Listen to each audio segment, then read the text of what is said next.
Maybe. Welcome, amigas, and dear amigos too. Welcome to Amiga Handle Your Shit podcast. I am super excited to introduce our very first guest. Her name is Claire Risoli. And Claire is just a beautiful soul. I've gotten the privilege to get to know her. I think it's been now close to a year, and we have become fast friends. And I thoroughly love having conversations with her, and I know that you will have amazing time listening to what she has to say about how she's been handling her shit. So I want to tell you a little bit about her. And Claire Risoli was born on August 18, 1973 in Torrance, California. Native Angelina, just like me. That's why we're fast friends. Claire is of Romanian, Jewish, and Mexican descent. She is fluent in Spanish. She is an actress, an entrepreneur, a restaurateur, a national vice president, and independent consultant with Arbonne International. And she is a proud mama to Rocco Risoli, who happens to be an actor. Yes, he is also an actor who plays baby Jeffrey on FX show called The League. How exciting is that? So let's have an amazing conversation. I know you will enjoy what she has to tell you because everything she says has a powerful nugget. So stay tuned. We're super excited. And let me tell you, I could not have thought of anybody else to have as my first guest. And so I'm super proud and very honored to have you. Welcome, Claire. Thank you so much. What a beautiful introduction. I am honored and privileged to be here. Thank you. Oh, the privilege is all mine. Believe me. So, let's talk about this, about Amiga Handle Your Shit. This podcast is intended for women to up-level, to show up as their true, authentic self. It's an empowerment. It's also unapologetic about being Latina and busting through those cultural norms and cultural standards and limitations and busting through that. So I'm super excited to hear everything about you, and let's just get to it. So now let me tell you a little bit about Claire. Obviously, she is an accomplished professional. Like, she's got so much on her resume that I don't even know how to begin other than to say, how did it all start? Oh my goodness. So I've always kind of been crazy. I've always kind of been that person that gets ideas in my mind.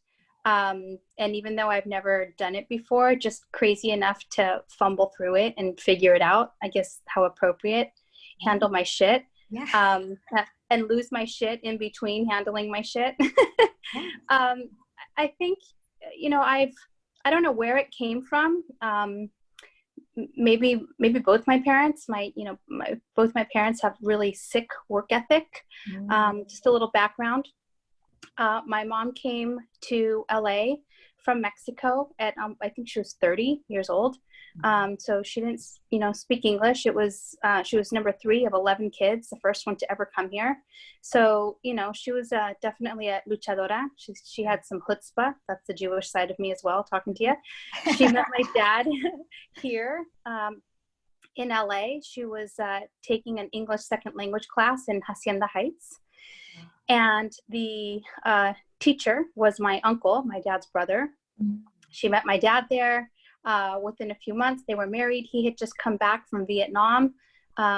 He was an airborne ranger, sergeant on the front lines. And so, he had some guts too. So 2 worlds collide, 2 really gutsy worlds collide. And here, and then I came, months later. So it's sort of in my blood to just sort of, go for it. I also think I've, just had to reinvent myself many times, as I think a lot of us can identify with, especially in this climate. The world's changing, things are always shifting, and you have to either, ride the wave and shift with the times and figure it out, or you just kind of get lost and, left behind. So, I've always sort of gone after my dreams as a kid. I wanted to be an actor. I wanted to be a singer. So my parents really embraced it. And at 10 years old, I started doing commercials. And by 16 years old, I was driving myself to auditions in Hollywood. And that is crazy. Crazy. I think about that now, just as a parent, and I'm like, how the hell did my parents let me, drive to Hollywood from Torrance? Not that that's that far, but it's a crazy world. It is. It is. I had Especially if it was now, like, I mean, no. I don't know. I don't know if I could either, like with my son. Right. But I was just always really mature. I think I, acted like a little adult as a kid. I regret that now. I don't think that's the best thing in the world, but I was, the first child. And I just always went for it. And I guess looking back now, not afraid to fail. I understand as an adult that that's all part of success, is failure. Like the line from it's not linear. You don't go from like an idea to success. There's actually failure along the way to success. So I don't know. I haven't been afraid to fail. You mentioned that I was a restaurateur. I just happened to, launch a restaurant at the onset of a pandemic. We launched on April 10th. I'm failing along the way. It's been a struggle. I'm also not afraid to work my ass off. I grew up cleaning houses with my mom, and I have a sick work ethic. I'm not afraid of hard work. I'm not afraid of rolling up my sleeves. I'm not afraid of getting it done and doing whatever it takes, like literally whatever it takes. Like, absolutely. Yeah. Some nights I'm mopping and sweeping the restaurant. I'm going, what the hell have I done? What am I doing? But I know where I'm headed. So I do whatever it takes. Exactly. So, you know what, now that you're saying that you're a restaurateur, please tell us a lot about your restaurant, because I'm sure if people are here in Los Angeles, they're going to want to go and have a nice dining event with you. Obviously, we're in COVID, and I know there are certain procedures that you need to adhere to as a restaurateur. So please let us know, what's the name of your restaurant, and what is it all about? How did it come about? So it's called Pocha, LA. Pocha, which is like Chicana, is something that I was called growing up. Actually has a hint of, sort of a derogatory connotation that I hated growing up. My family would come here from Mexico, and, I grew up in LA. I actually grew up in like Redondo Beach, Torrance. I'm a South Bay girl. And, I'm American. I'm Mexican American. But my family would come here, and my Spanish wouldn't be, totally on point. It's pretty polished now, proudly. So it did make me kind of like, level up. It made me want to level up. But basically that, that word to me meant or made me feel like I wasn't enough. Like I wasn't Mexican enough. I was always trying to prove my Mexican-ness. Now I know it's just like, it's an essence. You can't prove it. You just got it. Right, so exactly. It did make me, level up though, and really want to improve my Spanish, want to be able to speak it in a business environment.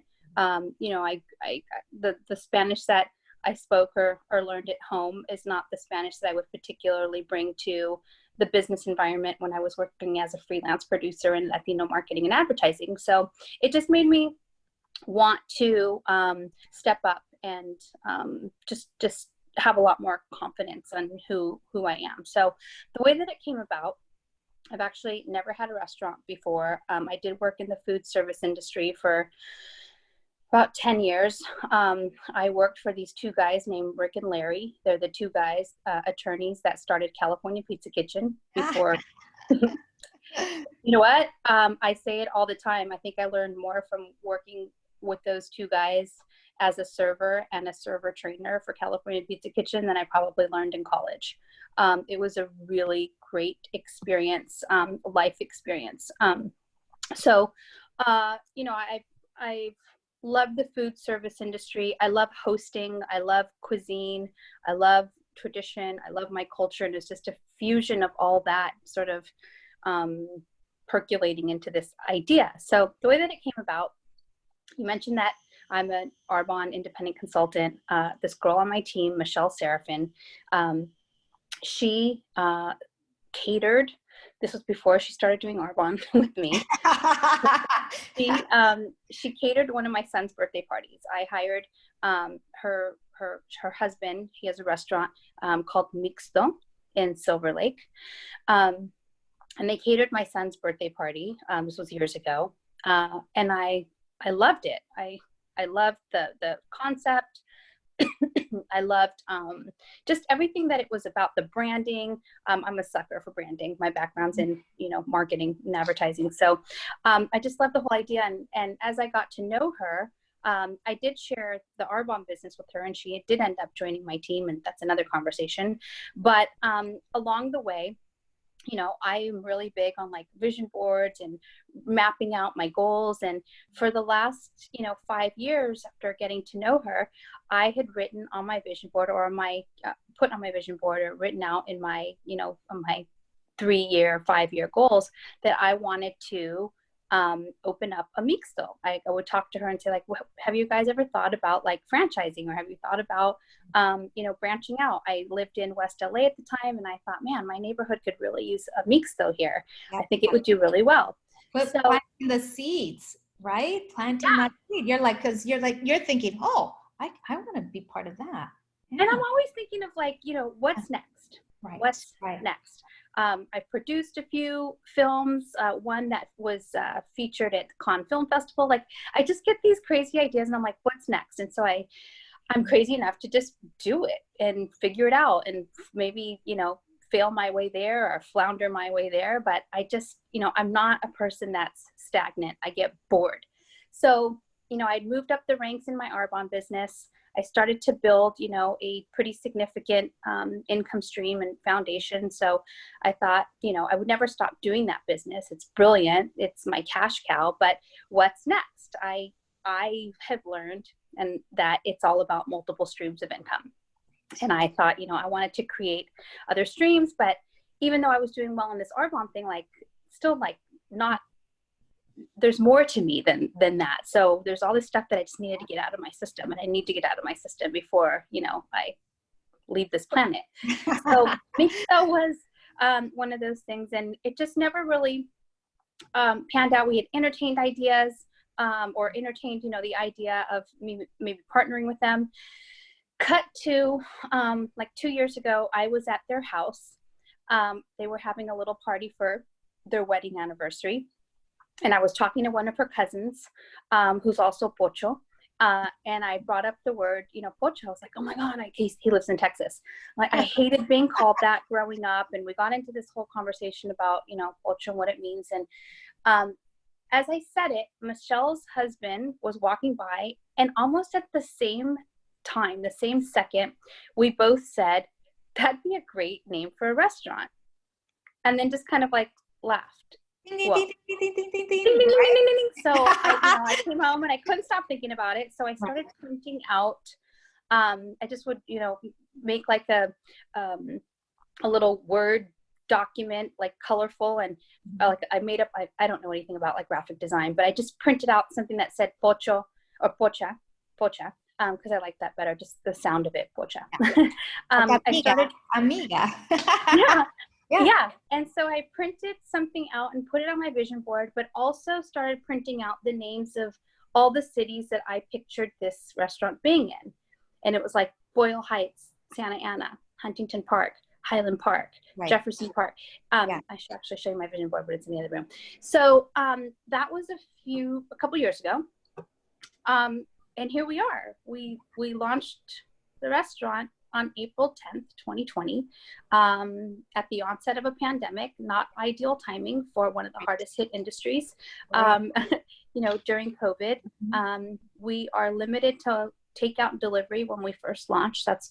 And launching a restaurant is a feat in itself, but launching an unknown brand in the middle of a pandemic is not fun. Yeah, no, and it's insane. I mean, I'm coming from the restaurant side as well. I don't, kudos to you, because it is like very difficult. What was I supposed to do? I mean, it's like all I could do was handle my shit. That's or right. roll over like a dog, and well, that's not me. Right. So I was either gonna, go out swinging, and I'm still swinging, and I'm exhausted.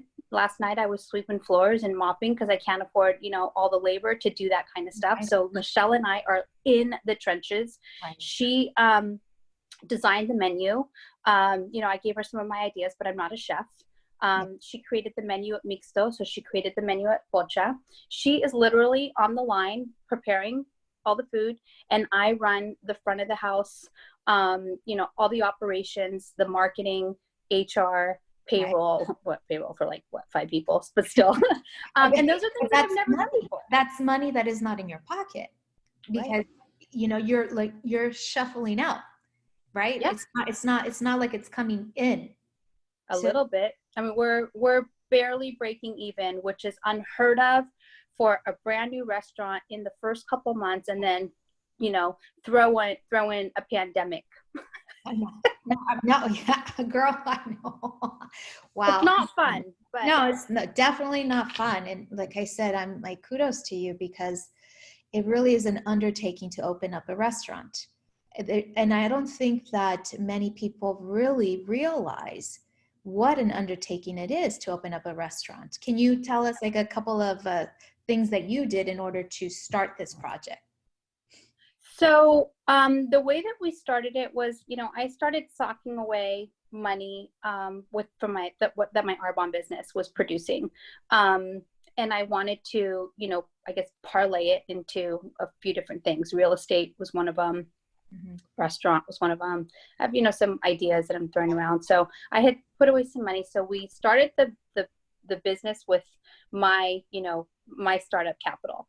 The arrangement was, she was the intellectual property. She was bringing in all of the recipes, all the creative components.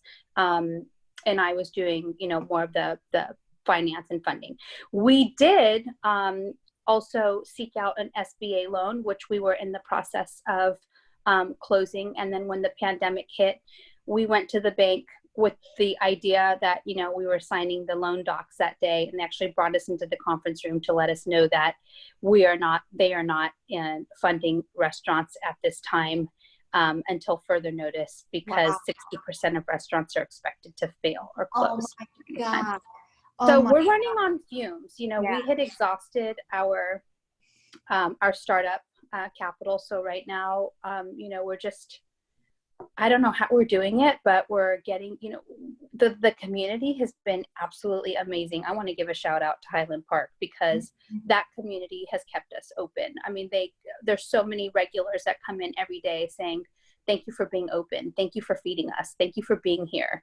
How rewarding is that? Like how amazing, like that multiply 1,000 times of how beautiful that is, that feeling of gratitude and just like you are of service.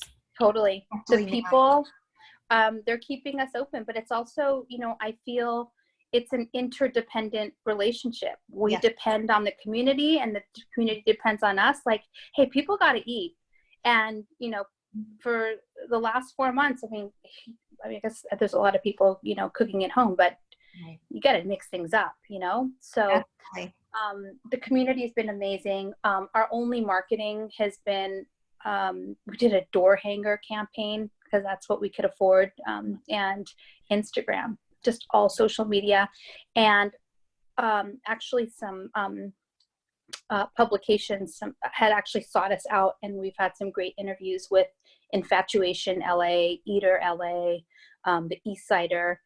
They contacted us, so that's been like a godsend. I mean, and back to just handling your shit. there's something about the universe meeting you at the point of action. When you don't take a step, the universe doesn't either. But when you're plowing forward and you're just putting one foot in front of the other, God, the universe, he, she, whatever you want to call him, her, it, meets you at the point of action.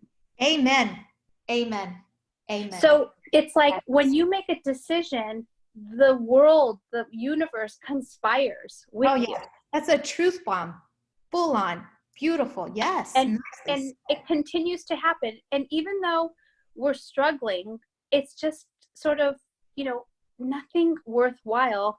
And I hate to say this because I don't like the word sacrifice because it has a negative connotation. Yeah. I'm not going to use the word sacrifice. I'm going to use the word choice. There's choices that need to be made, decisions that you need to be you just have to have rock solid belief and make decisions on the daily, because when you do nothing, then nothing happens. Exactly. And we've learned some hard lessons. We've overspent in some areas. You know, even though Michelle has restaurant experience and I have front of the house experience, I was a server trainer, like I mentioned, but I've never started a restaurant just from, you know, an idea and then the inception to fruition. Wow. So, you know, there's a lot of learning. I don't call them mistakes. I call them must takes. Whoa. I love that. Must takes. Yeah. And you just have to be willing to like screw it up and recover. Like everything's figure outable. Yes. And we don't have a lot of resources, but we are resourceful. So exactly. So where else have you had mistakes? Oh my God. In every area. Oh my God. Well, so I'll, you know, back up a little bit to my Arbonne business, my parenting, my previous marriage. Wow, we could be here all day. All day, yeah. You know, some production that I've done of short films. It's just, that's how we learn. We don't learn from winning all the time. We learn from losing and falling on our faces and having a rubber butt and bouncing right back up. Like the pity party can't last more than a day or two. Exactly. I am full agreement with you. I always feel that, you know, you have to lean into your fear, because if you don't, you're missing out on the opportunity that is waiting for you on the other side. Yep. And so when I speak with other amigas and that they're stuck, it's like, I want to like shake them up and be like, no, you know, you need to really take a step back. All right. You want a pity party, but not for very long. Get out of it. Snap out of it. Whatever you have to do, whether it means that you need to contact a professional, go ahead, do it. Yeah. Don't lose any time. Do it. You know, life is too short. You have to. It is. Yeah, right? And you have to want it. Like the fear of staying in the same place has to be greater than, or the fear of staying in the same place has to be greater than the fear of like moving forward. Like you have to want to get out of where you are. Like we're never stuck. We just choose not to move. Yeah. Really. Yeah. And so, that's you just choice. Whatever it is. There were choices. So you choose to succeed, choose to fail, choose to not move, choose to stay, or choose to pivot. Different direction. Or even just to like put it in like real terms. Like I've had to make choices that, you know, sometimes I didn't get to tuck my son in at night. Yeah. I had to make a choice to not read a book to him on, you know, certain nights. I had to make a choice to have somebody watch him for a few hours so that I could handle my shit somewhere else. Like I've had to make choices along the way, but I also know my son's watching me. And I also know that, you know, as I'm going to talk like as a mom or as a parent, like we tell our kids all the time, you know, if you can, you know, you can achieve whatever you want, or, you know, go after your dreams, or, you know, if you work for it, you can have it, or if you dream it, you can achieve it. Like you can say all those things until the cows come home. But who's using my printer right now? Sorry, some noise. But if the best way to show them, I believe, is to show them. We can tell them, but Right. they need to see us do it. The best way that we can lead our family and lead our kids is not by telling them, but by showing them and by leading by example and letting them see us fail. And my son has seen me fail. He's seen me get back up. And I think that he sees me fail and get back up over and over again. And as a parent, I believe that's one of the best lessons I can teach him. Oh, of course. Oh my God, definitely one of the best lessons. You know, I think we learn more from failing, to be quite frank. I really do, because it's that lesson that you learn that makes you stronger, stronger on the other side. Yeah. And it's only a failure if you don't learn from it and you don't get back up. Exactly. So, girl, you are definitely handling your shit. You're a single mom, you're an entrepreneur, you got a restaurant in the pandemic, and you have this thriving other business called Arbonne, which we haven't really delved in. Maybe you can let us know a little bit more about that, because that's huge. Sure. So, Arbonne is a health and wellness and beauty network marketing company.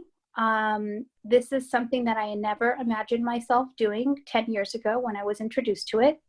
At the time, I was a freelance producer working in Latino marketing and advertising. I was a new mom. I was working 10, sometimes more hours a day, a lot of times on the weekend. And I was at a place in my life at 37 years old where I was just feeling like, this is it. Yeah. Like, this is so not what it's cracked up to be. I think you and I are twins, because that's exactly what happened with me. I'm like, no, like, really? Yeah, I did what I thought I was supposed to do. I did what I was taught to do, and I did what I, thought would make my parents, particularly my mom. My dad passed away when I was 21. So, my mom came to the US for the American dream, and I found myself at 37 years old living her idea of the American dream. So I was the first of over 50 cousins to ever go to college. I was a producer. I had, a great job on the outside. It probably looked like I had everything. I was married. I had a baby. I had a great job. But I was in debt. I was living in an apartment in West Hollywood. Not that there's anything wrong with that, but I just had visions of, home ownership. And I just thought, like in your teens and 20s, you're like, I'm going to live at the beach, or I'm going to have a convertible, or I'm going to, I don't know, just like those sound like really material things. But, you have your idea of what your life is going to look like. And I was doing everything that I was taught to do. And my life was nowhere near what I thought it was going to look like. And nor did I have a vehicle to get me to that place. Yet I had done everything that I was taught to do: go to school, get a good job, work really hard. And I was working my ass off. Right. And I just could not see the light at the end of the tunnel. So I was at a Christmas party 10 years ago for a TV show called It's Always Sunny in Philadelphia. And that night I met this couple, particularly this woman named Carrie, this couple who were in town for the weekend because her husband was the CFO of Maxim magazine, and they were the corporate sponsor of this party. And she was just tagging along with her husband for the weekend to hang out in LA and and attend this party. They lived in New York, and I met her. We talked for a couple minutes. We connected because she too had worked in advertising. She had 3 little boys at home. We were just sort of 2 strangers in the room that found each other because we were both at our husbands' work functions, and we didn't know anyone, and they knew all their people, and we're just like, oh hey, kind of found each other. So she went home. Somebody introduced her to this network marketing company called Arbonne. She decided to join this company and build a business. And the person who introduced it to her told her to put her global thinking cap on and think about people that she might know outside of New York, because she could build a team at that time with anyone in 4 countries. So I think by 2 things: top of mind awareness And by God's grace, I made this woman's list. Wow. She reached out to me over Facebook, sent me a message, like friend requested me, sent me a message, asking me if I remembered her and asking her if I was interested in learning about this online health and wellness and beauty company that she just started building a business with. Asked me if I was interested in learning more. She was straight up and said, I'm looking to build a team in Los Angeles. I'm not sure if this is a fit for you, but if you'd like to learn more about the opportunity, I'd love to talk to you about it. So I had no idea what the hell she was talking about. I thought they were looking for somebody in their marketing department and that this was going to be my exit strategy at the ad agency. And I was going to level up and work for, you know, the CFO of Maxim Magazine's wife at some place called Arbonne. So story in my head.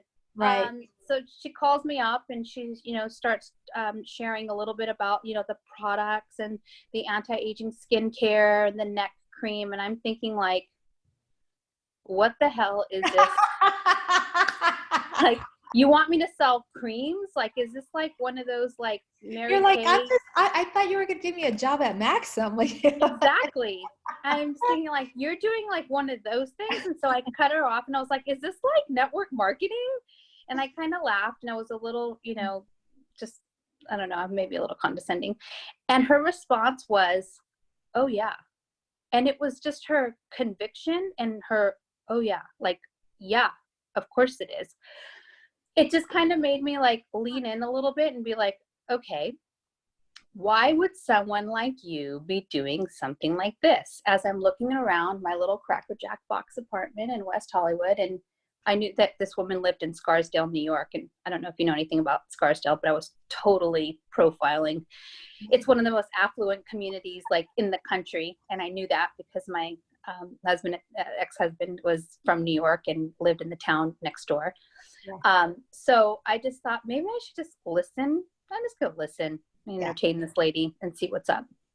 So, you know, she just shared with me a little bit about the company and network marketing and what it is and what it isn't. And I had my own preconceived ideas, you know, my 1990 ideas. I brought them into the 21st century. Yeah. And, you know, a lot has changed. You know, the internet has changed the way that people do business, the way that people shop, live, work. I mean, come on, we're seeing that right here, right now. We're seeing that today. And I also noticed that in my industry in advertising that, you know, we were starting to bring on social media departments, you know, that online shopping was really tipping the scales as opposed to, you know, brick and mortar. So I just started being able to like put my ego to the side and to sort of pull out. Like I was really zooming in on like the creams and I couldn't get past the creams and the lipsticks, but I was able to like, you know, pull the camera out and just sort of selling creams. You get this? Yeah. Yeah, no, I know. Believe me. So I just have to say that I'm part of Claire's team. So just so you all know. That's how we met, actually. Yeah. But I decided to jump in. And when I say I decided to jump in, I don't even know what jumping in even meant. Like, you know, like I was like blood in, blood out. Everything. Yeah, exactly. And for those of you out there who don't know what Blood In, Blood Out, it's a movie that, well, it's real life for the cholos, but actually there's a movie like that. But yeah, I mean, it's your life history too, Claire, because you're all about in or out. Yeah. You know, you're just like, okay, let's do it. I mean, a perfect example of, I was so hungry for change. I wasn't in the market for skincare or lipsticks or eye creams or protein shakes. I wasn't the poster child for, you know, health, wellness, beauty. I was 30 pounds heavier. I barely wear makeup. I'm not like a, you know, beauty queen, girly girl. I love you guys, for those of you that are, but that just wasn't me.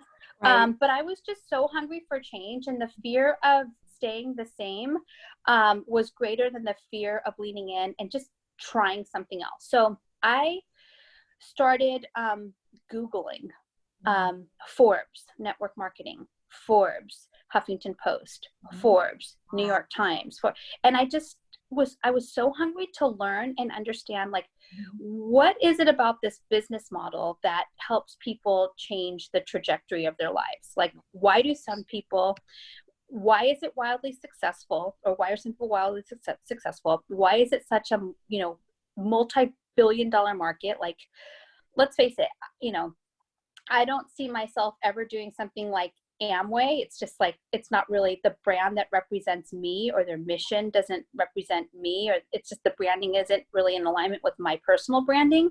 Right. But let's face it, it's like a 200 or more billion-dollar company. That intrigued me. Yeah. Oh yeah. Like that, like it's undeniable, like something's working. So working. Yeah, Mhm. exactly. How exciting. How is it? So I was just intrigued by that and hungry to learn more and understand the industry and the profession, immerse myself in the company and the products. It turns out I love the products. It turns out that I would use the products even if I wasn't a consultant. I would still be a consumer, and that's why I'm here 10 years later. Yeah. I definitely didn't join for the products. I stayed because I love them. If I couldn't get behind them, if I couldn't represent them with integrity and authenticity, I wouldn't still be here 10 years later. Yeah. But it changed the trajectory of my life. Yeah.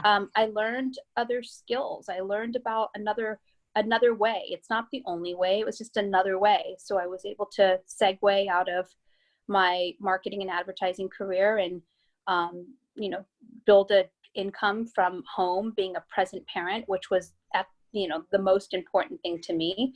I was able to build the business online while being totally present for my son. I was one of those people. I'm one of those people that get to take him to school and pick him up every day.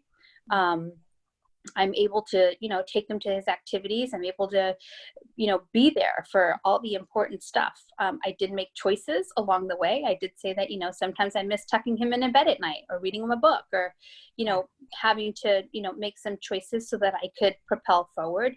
But for the important stuff, like I'm there for all of it.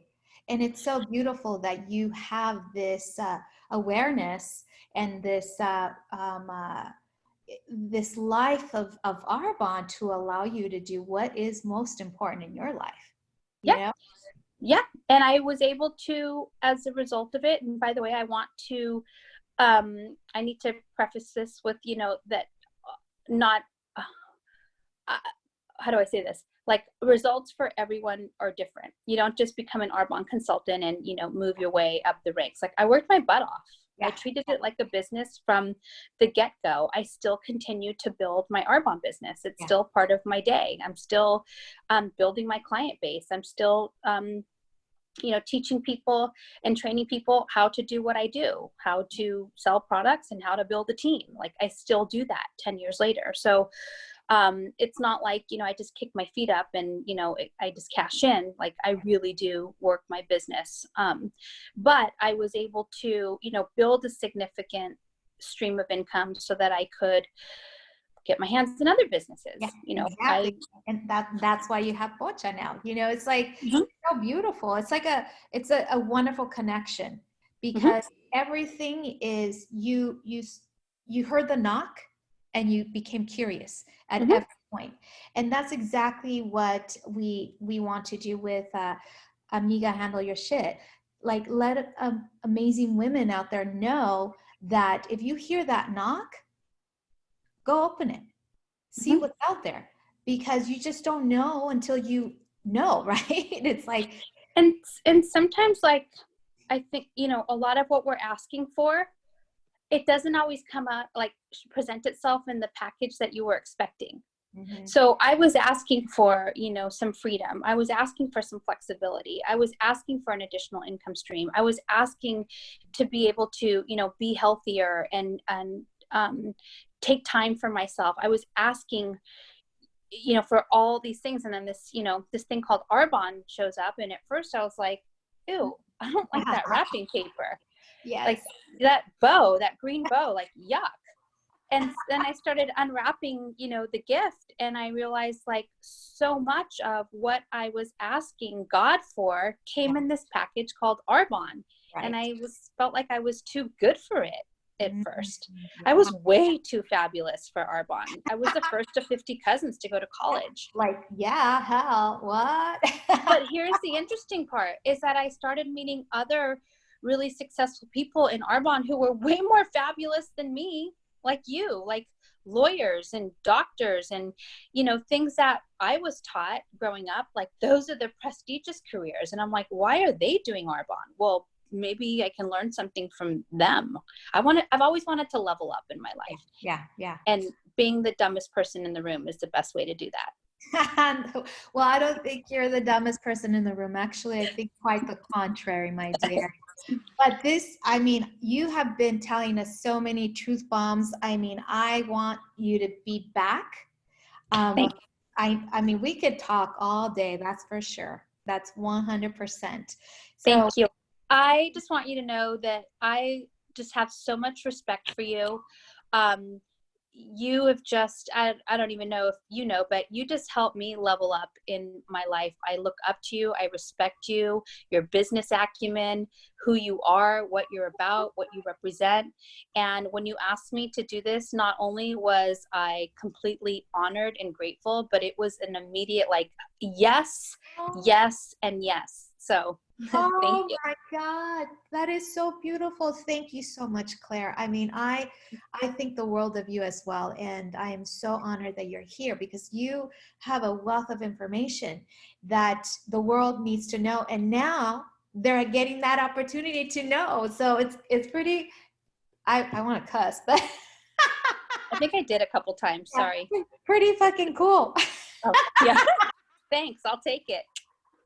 But you know what I mean? It's like, it's so beautiful. So I'm just truly honored. Like I said, I can be on this, you know, call forever and ever, but I know that all good things come to an end at some point in time. But I'm so grateful for you, and thank you so much. I mean, do you have any, like, you know, simple hacks just that you do every day that I think our amigas would be interested in learning? I'm scared every single day. There's nothing special about me. I do almost everything scared. We're finishing this call and there's a couple calls I have to make, and I'm nervous about doing them and making them, but I just do everything scared. I think I live, you know, with low grade anxiety all day long, but I just do it. I just do it because, well, the opportunity cost of not doing it means staying the same, and I'm not interested in that. So thank you for the opportunity to be here. Oh my God. With that, we're going to have to end because that's a beautiful last statement. Thank you so much, my dear. Love you. I'm so honored. And let me just, thank you. Thank you. Have a great day. Bye. You too. Bye-bye. Okay. There we go.